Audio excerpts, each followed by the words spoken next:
تو زبور کی کتاب میں سے ہم دیکھیں گے 93 زبور ہے، 93 93 زبور اور اس کی 4 آیتیں۔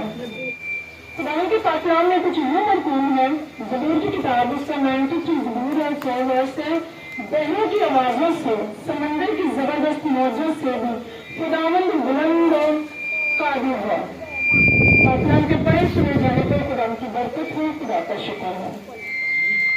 اس آیت میں ہم کیا پڑھ رہے ہیں کہ خدا کا کلام فرما رہا ہے کہ بہنوں کی آوازوں سے، سمندر کی زبردست موجوں سے بھی خداوند بلند و قادر ہے۔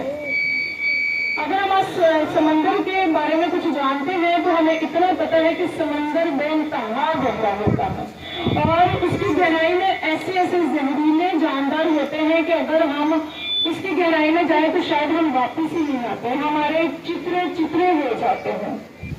اگر سمندر کی گہرائیوں کو ہم دیکھیں، جانچیں اور پہچانیں تو وہ بہت ہی گہرا ہوتا ہے اور اس میں بہت ساری گہرائی ہونے کی وجہ سے ہماری جان بھی جا سکتی ہے۔ کئی دفعہ ایسا ہوتا ہے کہ سمندر میں بہت ساری گہری قیمتی سے قیمتی چیزیں گر جاتی ہیں، وہ بہت سے ملا بھی جاتے ہیں، سائنسدان بھی جاتے ہیں، لیکن ان پر نہیں ہوتی کیونکہ سمندر اتنا گہرا ہوتا ہے۔ اور اگر سمندر کے زہریلی مادوں کو دیکھا جائے تو سمندر میں اتنی نمکیات ہوتی ہے کہ انسان اگر اس نمکیات کو زیادہ لے تو مر بھی سکتا ہے۔ مطلب اگر سمندر کا نام اگر کہیں آ جاتا ہے تو اس سے ہمیں اس چیز کا اندازہ ہونا چاہیے کہ سمندر ایک ایسی چیز ہے جس میں بہت سی وسعت ہے، بڑی گہرائی ہے۔ اگر ہم اکثر پیار محبت کا اظہار بھی کریں تو ہم کہتے ہیں ہمارا پیار سمندروں کی گہرائیوں سے زیادہ ہے خدا کے ساتھ۔ اگر انسان کی محبت سے بھی اگر ہم اظہار کرنا چاہیں تو ہم اس کو کہتے ہیں کہ ہم سمندروں کی گہرائیوں سے زیادہ آپ سے محبت کرتے ہیں۔ تو سمندر کی گہرائی سے بلند والا کیا کہہ رہا ہے؟ خدا کا کلام یہاں پر کہہ رہا ہے کہ سمندر کی گہرائیوں سے زیادہ اس کا جو وقار ہے بلند و بالا ہے۔ سمندر کی زبردست موجوں سے بھی خداوند بلند و وقار ہے۔ جب ہم سمندر کی موجوں کو دیکھتے ہیں تو سمندر کی جب موجیں آتی ہیں بہت کچھ بہا کے لے جاتی ہیں، اس میں بڑی ساری چیزوں کا نقصان بھی ہو جاتا ہے، اتنی جانوں کا نقصان ہو جاتا ہے۔ بہت سی جب لہریں اٹھتی ہیں تو ہماری جانوں کو نقصان ہو جاتا ہے، ہم نہ چاہتے ہوئے بھی سمندر کی گہرائیوں میں ڈوب جاتے ہیں۔